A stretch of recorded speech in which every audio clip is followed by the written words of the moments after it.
part of the challenge now is that you have to be aware of what you don't know, but you also have to be aware of what you know. And I don't think the fundamentals have changed a lot. Higher Ed Icons celebrates the pioneers, thought leaders, and changemakers who have shaped and continue to shape higher education marketing.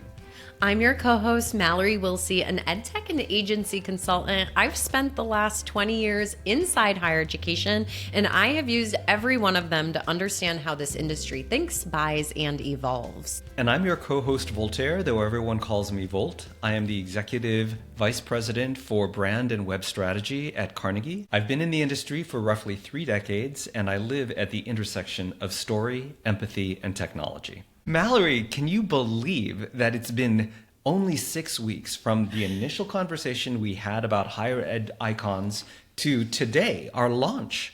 I mean, it's like everything happened so quickly, which I think is the marker of an amazing idea, which let's give you the flowers for coming up with higher ed icons. We need to hear from the people who have been shaping where we've been for the last 20 years in order to, I think, help us all get on the right path to where we're going to go for the next 20 years. We're obviously in a period where we've jumped over the enrollment cliff at this point.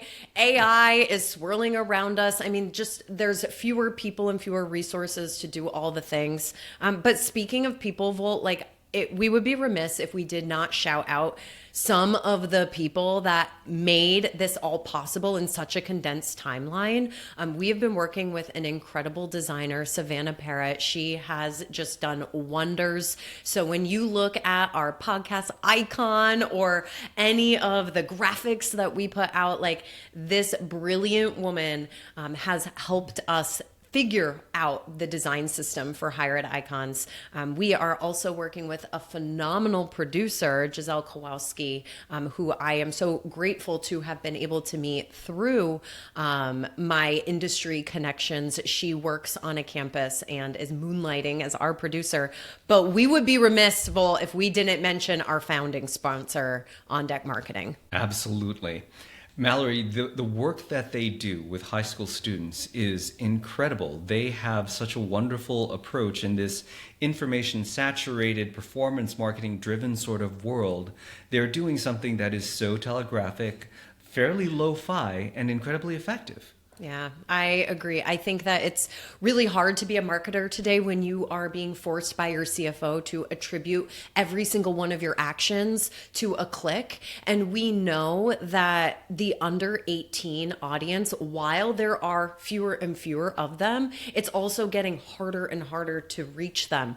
So when you can put advertising messages that are relevant to them in the spaces where those students are learning, walking, and scrolling, that might not be the sexiest new AI tool, but it is the foundational stuff that keeps your brand present in front of your most important audience.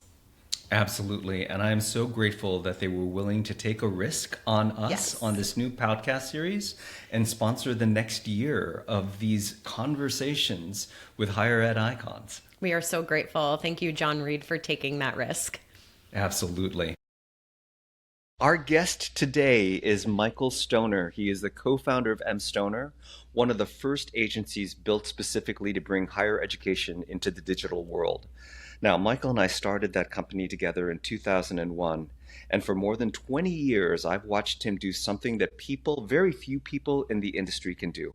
Michael has always been adept at seeing what's coming next, and he builds for it before anyone else realizes it's needed. Before M. Stoner, Michael founded the new media practice at Lippman Hearn at a time when new media wasn't even a job title in higher ed. He consulted with more than 250 institutions across 4 continents. He's written for Case Currents and the Chronicle of Higher Education. He edited the book Social Work, still the only book on how higher ed uses social media, as well as Follow the Leader. And he's been blogging about this stuff since 2003, which in internet years basically makes him the OG icon. But we didn't invite him just to read his resume to you online. We invited him because he spent 30 years spotting inflection points in higher education, from websites to content management to social media. And we want to know how he's done it, what it's cost, and whether the rest of us can learn to see the way that he sees. Let's get into the interview with Michael. Well, Michael, thank you so much for being here and joining us for our very first Higher Ed Icons podcast episode. We are thrilled that you're here. And I've got to ask, when was the last time the three of us were together?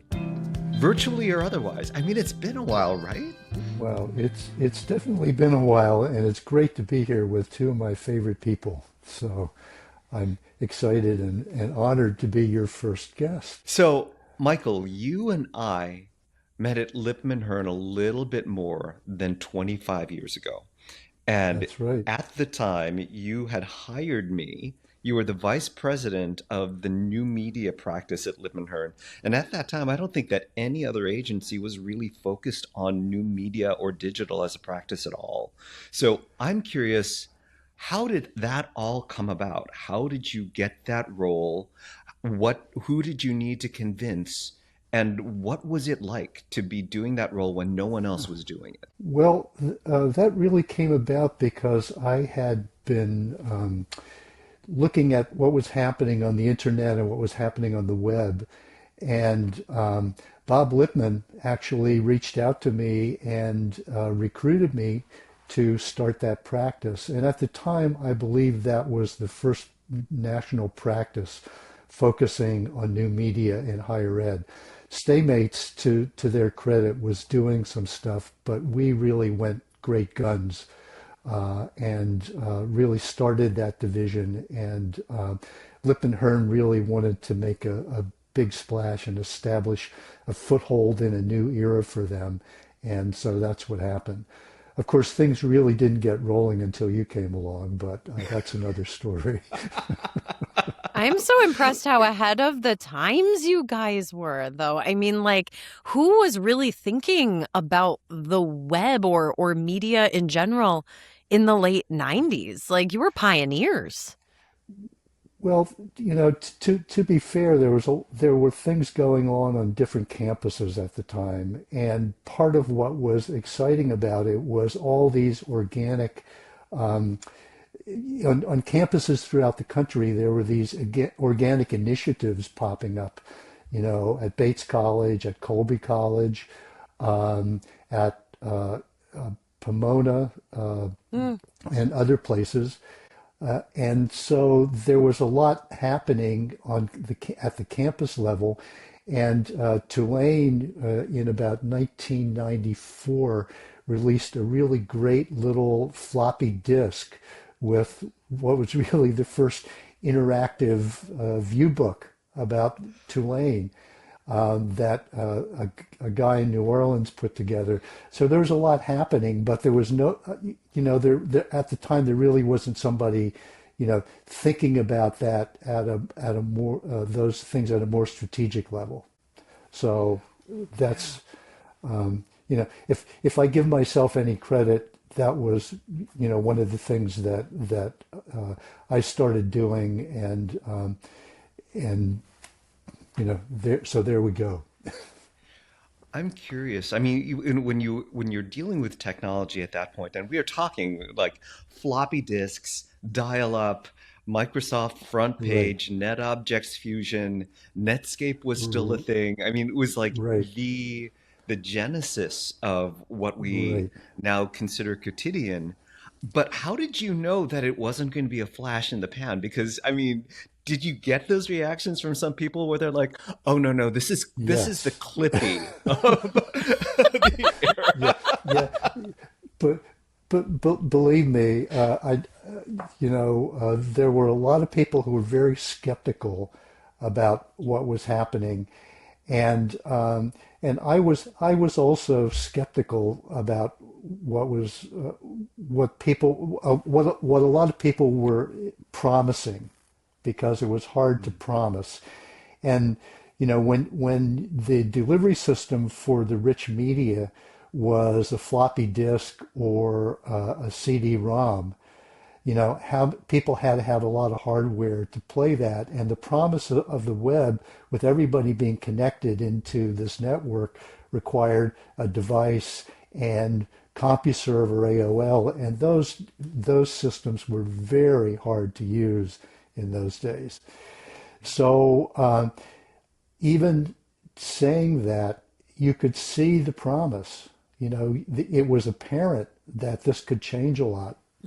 And you may remember, Volt, that I wrote a paper called about the consumer internet in about 98 or 99, just trying to imagine what would happen when everybody did get connected.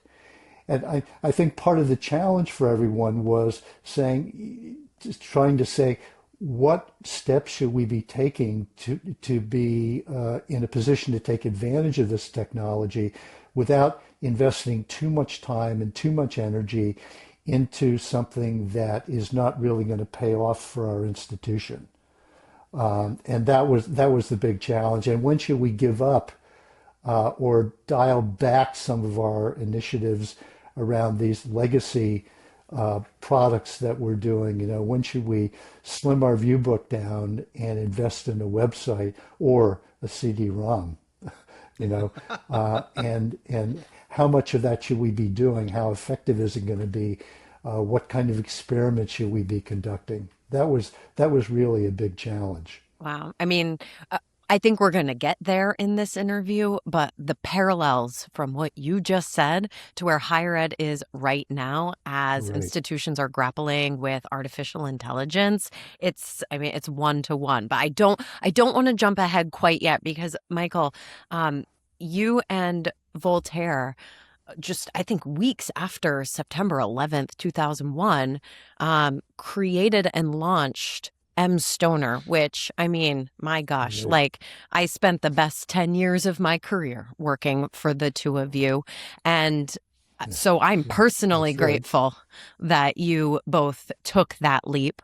But I'd love for you to paint us a picture because now you're walking into a president's office and saying, you need a real website, y'all. Like, what did that conversation sound like in 2001, 2002?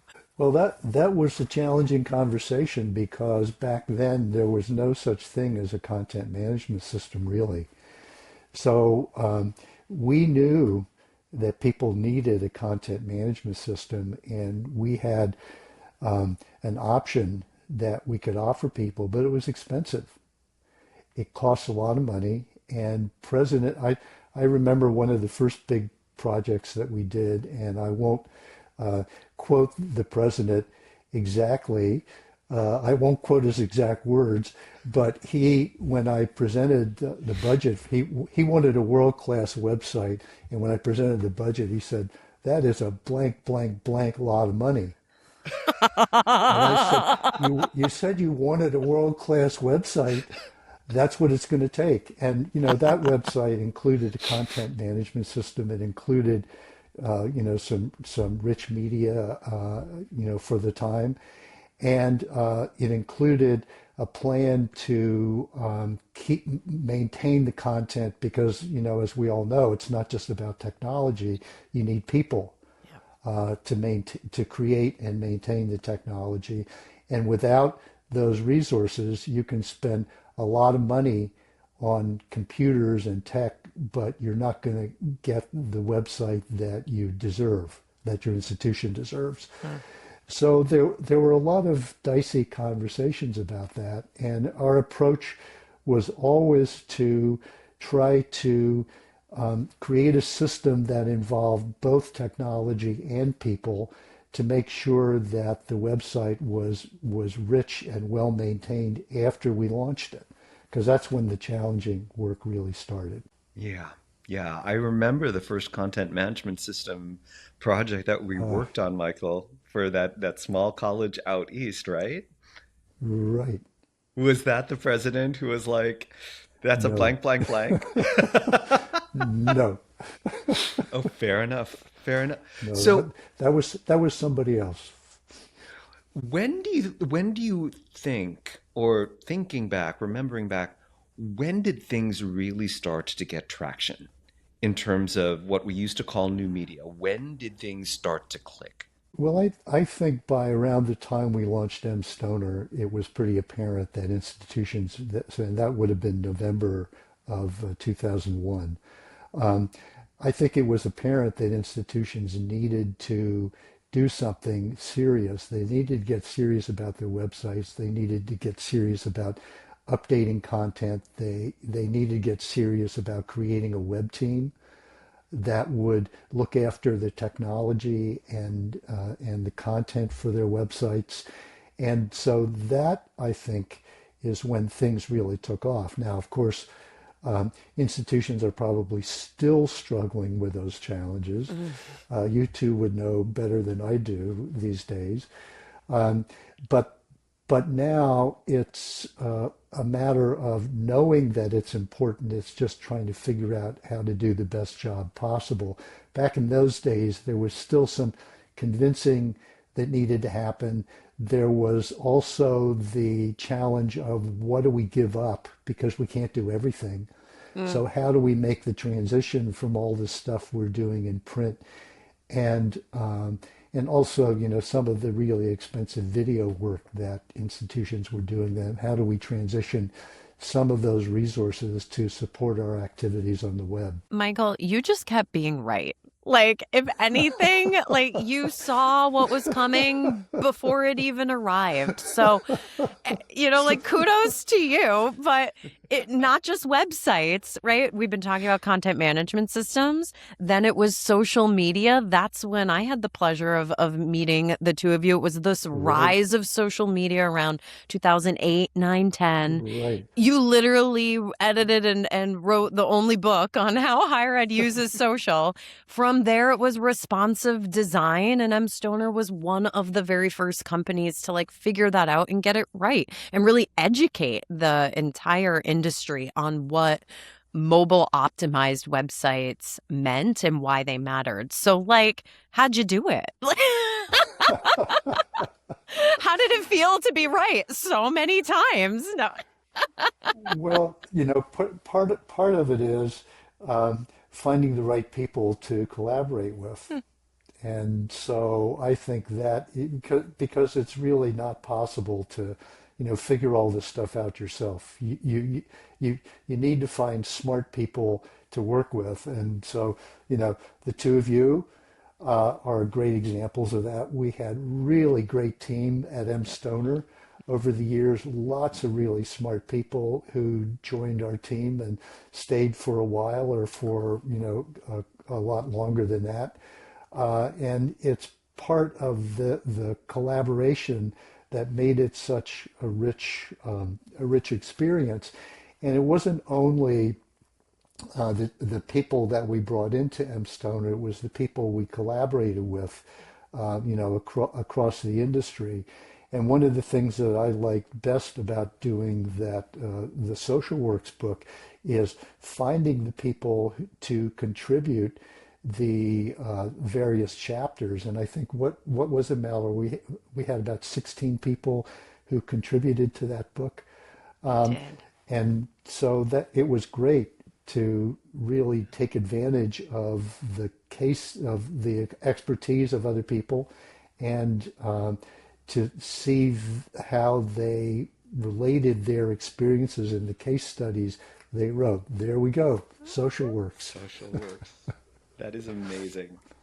It Yeah. has the first place on my bookshelf, Uh, even if the content would be considered a little outdated at this point. But well, it's interesting.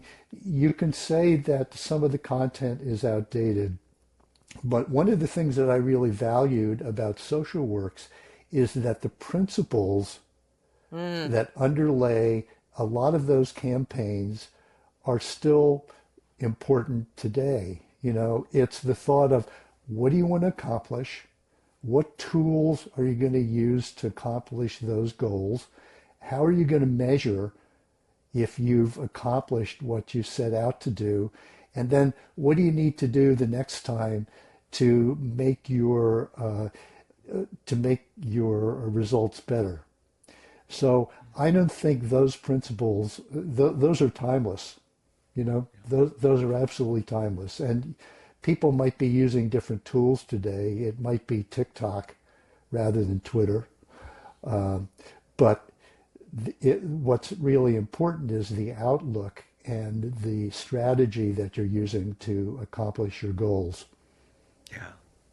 So Mallory had just listed some of the things, some of the inflection points that you Mm. just uncannily were able to identify and help to codify in many ways. So I've got to ask, Michael, was there anything that you feel like you were wrong about? Like a trend or something where you're like, this is going to go great guns, and suddenly it's like, yeah, that did not pan out the way that I thought. Well, I think one thing to say, Volt, is that there is a trajectory that to a lot of technology that it's hard to predict where things are going to go in the short term. So I'll give myself credit for always being skeptical and never buying into the hype about a lot of things. Remember Second Life, for example? No, I don't. Yeah, like who does, right? But remember when it was the magic bullet and people were going to be meeting in Second Life and virtual Yes. campuses and all that stuff. But who knows what kind of trajectory those concepts, the virtual reality is really going to have, and when it will be important. So I think it's really important to say that while I was skeptical about Second Life, it's hard to know when these things are really going to take off and when they are really going to mean something and be something that people really need to pay attention to.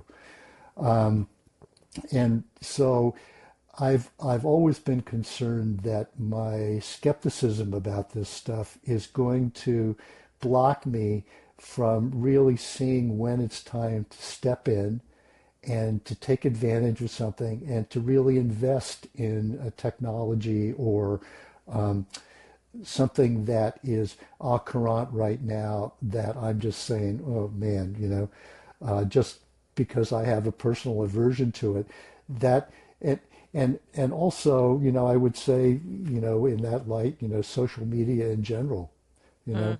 I do not participate in social media personally, but it's not to say that I don't believe it's important for people to pay attention to, and from an institutional standpoint, to really think about and to develop strategies for communicating through social tools. So, that's really important, even though personally I'm just not there. Mm.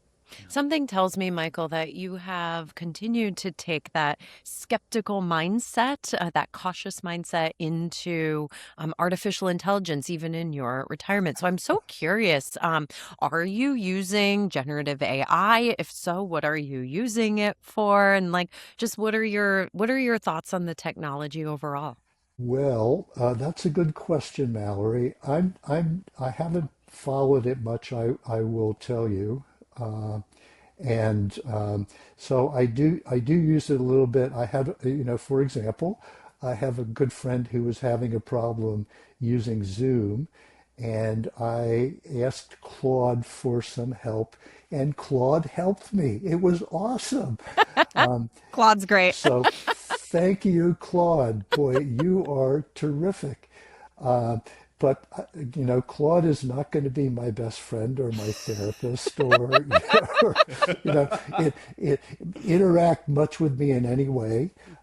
I have used some tools to look at writing and to do some analysis for some little research projects I've done. I'm involved in a community nonprofit, and we did a survey after our event last year, and so I used ChatGPT to analyze the survey. Mm, nice. And I thought it was interesting. I noticed that there were some key points that I thought were really important that ChatGPT didn't pick up, but it was helpful and useful to do that. So it's an interesting tool, and if I were working or had more need of it, I would certainly be experimenting with it more. It could help you find that hard to get Amaro in the, city you travel to. It it it might. It definitely might. I'll have to keep that in mind. I'll ask my friend Claude. I have Amaro Nonino on my bar cart right now. In fact, 2 bottles of it, thanks to you, Michael. Oh, good, good. So, Michael, a lot of people would consider you the godfather of higher education websites. And so I need to ask you, is the So, website so, dead? Vol, what does that make you? The fairy godmother?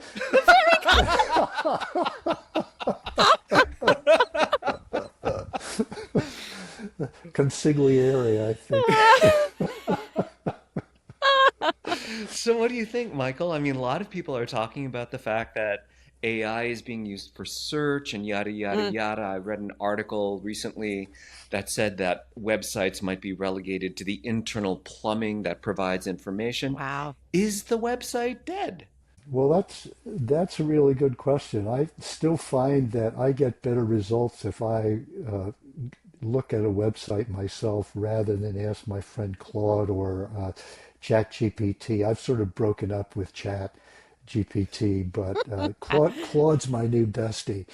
But I find that I get better results if I look myself. I did a query a couple of weeks ago about clothing, Volt. You would appreciate this one, and I got better results if with a Google search and looking at websites myself. Michael, as we close out this interview, which for the record, I could go on for hours. But Yeah, unfortunately, but podcast listening habits will not yeah, support a 4 hour people combo. wouldn't listen. People wouldn't listen to it. So there you go. I would imagine they would, because honestly, every time I go to an event, Michael, the first question I get asked from like 80% of people is, "Have you talked to Michael Stoner lately, and how is he doing?" So I really do think people are Yeah, genuinely curious what you're up to these days. yeah. But let's just imagine that you came out of retirement and you were now, back consulting with schools, and you walked into maybe a cabinet meeting or a Marcom meeting, and you got to sit down with that VP of marketing or CMO at an institution today. What's something that you would tell them that maybe they're not seeing, or overhyping, or anywhere you want to take that question? Well, one thing I would say is that I have to learn a whole lot more before I could advise that CMO right now. That's such a Michael answer. Well, there's there's been a lot that's happened in the past 4 years or 5 years, and I haven't been paying a lot of attention. Mm-hmm. There's been a lot of developments, and I think part of the challenge now is that you have to be aware of what you don't know, but you also have to be aware of what you know. And I don't think the fundamentals have changed a lot, honestly. You know, what are the most important things you're trying to accomplish in your marketing right now? What are your most important institutional goals? What is the awareness gap because between what you want people to know and what they know, and how do you narrow that gap? How do you help them understand how what you're doing at your institution can better their lives, can enrich their experience, can help them get a better job or advance in their career, or get a fundamental education. That's what higher education is about. And how can you best communicate with the people that you're trying to reach who could benefit from what you offer? Um, some of the tools that people are using have changed, but those fundamental questions are still really, really important. And my experience has been that people have been very eager to focus on things like the bright, shiny current object, like Second Life. Uh, but but um, going back to those important questions that should be the first things on the table to talk about, then you can talk about, well, do we need to do this, or how can a chatbot help, or what do we need to do with our website, or is it TikTok, do we need to create videos? Those questions are really downstream from the fundamentals. Amazing. Michael, I cannot believe our interview time has already ended. I Oh, mean, Wow, the the time it's just it's absolutely flies. it's really hard to believe. It's been such a pleasure uh, being with the two of you again and just having a chat like this. It's been a long time and it feels great. So thank you for inviting me to the premiere episode. Sorry, if y'all are not watching the video right now, I'm actually getting pretty choked up. Like this is Oh, bad. Mallory. I know.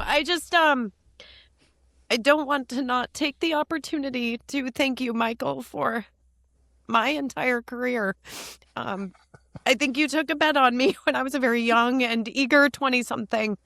And I am just so grateful for everything you did for this industry and me personally. And I just have so much of who I am today is thanks to what I learned from you. So whew, thank you for taking the time. I know Well, you're well, off to travel the world like literally tomorrow. So thank you for taking the time to talk to us today, Michael. yeah. It meant Well, a lot. thank you, Mallory. And I think that there are there are many things at which I suck, but I don't suck at picking good people. And you two are the two best people I ever hired. So there you go. We told you, listeners. We told you he would say that. So should we It's ask him, true. Mallory? Should I we mean, ask I him? guess we have to. Okay, who do you love more? Sorry. Yeah. It's Your video's impossible to breaking up, answer that Michael. question. Oh, yeah, right. Yeah, yeah. Wait, you're cutting in and out. I can't hear you. Yeah, Amazing. it's impossible to answer that question. So there Oh, you go. oh, well, thank you again, Yeah, Michael. Thank you yeah. so Thank much. you. cool. All right. Mallory, you cried. I Mallory, you cried. cried. I mean, I mean, I got teary as well, but you cried. like yeah, if you weren't watching the video, listeners, like I was full on like red face, tears streaming down my face. I was not expecting that to happen. But I mean, I think that just like I just genuinely owe so much to Michael Stoner, and I got to spend my first 2 years at the company working with him out of the Woodstock, Vermont office, and those are like two of the most treasured years of my life. Like, I might not have loved living in Woodstock, Vermont, but the opportunity to get to sit in an office with Michael every single day, half the time, Vol, I was like, wait, they're paying me? Yeah. Like I should be paying them for this opportunity. It just, yeah, it was amazing. I was going to say it's interesting when you look back and you realize the people whose influence has changed the trajectory of your life, Yeah. right? And so you said in that interview with Michael, I owe my career to you.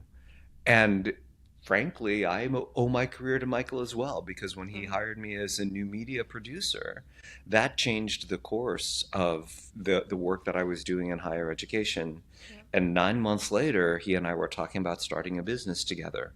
And no regrets, never looking back. And if I hadn't met Michael, then my life, my career would be so, so different.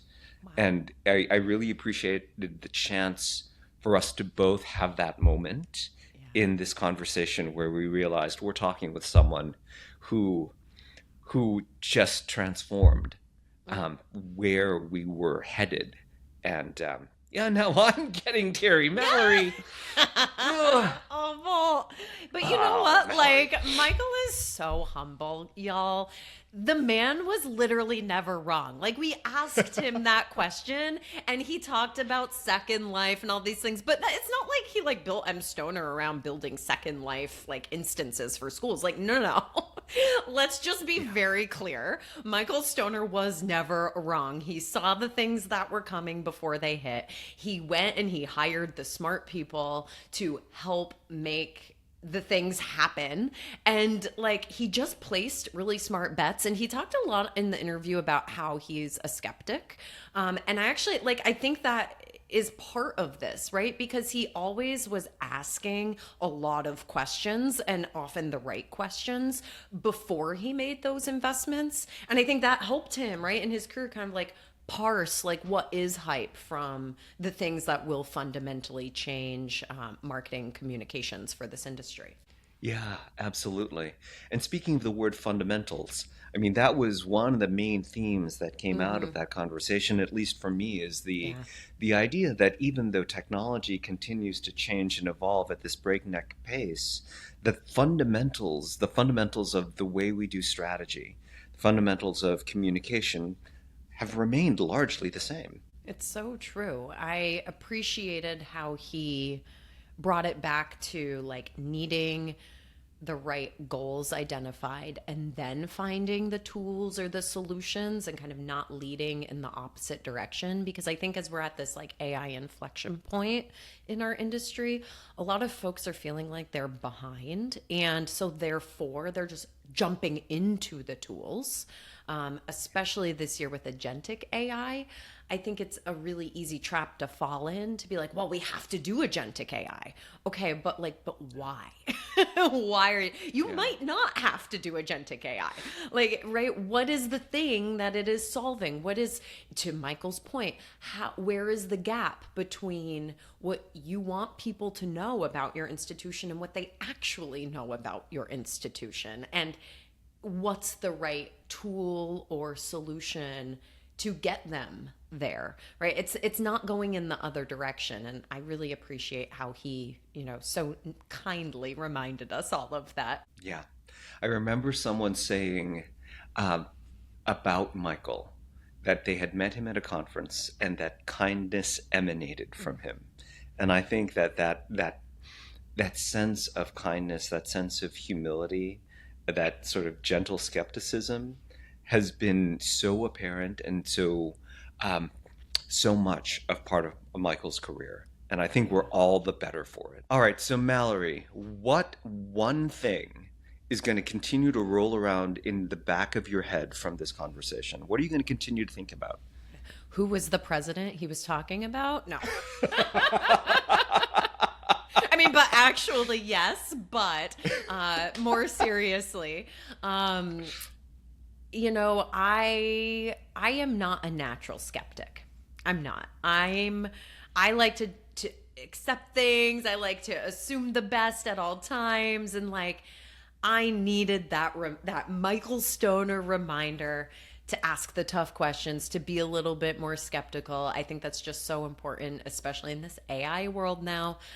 So that's the thing that I'm going to be carrying into my work the rest of this week. What about you, Volt? I think that when he was talking about fundamentals, there was something that really resonated for me. And for those people who don't know, I mean, you know that I basically stepped away from with the web after more than 23, 24 years of being really heavily involved as a consultant in order to run the creative team at Carnegie, and then came back to the web to become an executive consultant.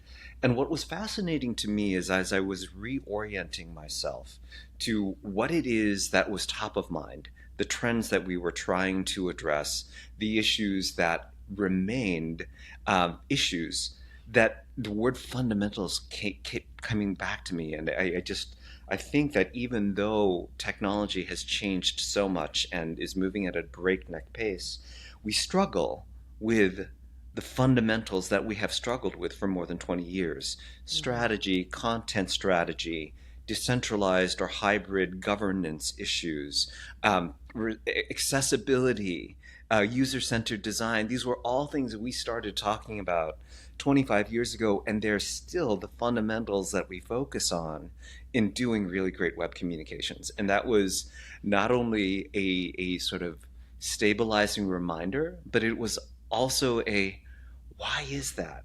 Why is it that we have trouble continually getting it right? And I'm gonna play around with that for a while in my head. Wow, I look forward to hearing what you come up with. Y'all, if you enjoyed this first episode of Higher Ed Icons, we would so appreciate two things. Run, don't walk to your favorite podcast platform and click subscribe. And please give us a 5-star rating and review. That is what is going to help this podcast grow. And we so appreciate the couple of minutes that you will spend doing that. Thank you, thank you. Thank you. And folks, our next episode will drop in 2 weeks on April 21st. Who will that next icon be? Well, hey, if you subscribe, you'll be the first to find out. Absolutely. And in the meantime, be iconic. Be iconic. Bye, y'all. See you next time. Bye. Higher Ed Icons celebrates the pioneers, thought leaders, and changemakers who have shaped and continue to shape higher education marketing. New episodes drop every other Tuesday. Subscribe and leave us a rating wherever you listen. Higher Ed Icons is made possible by our founding sponsor, On Deck Marketing, keeping colleges and universities visible where students learn, walk, and scroll. Learn more at ondeckmarketing.com. That's ondeckmktg.com to learn more.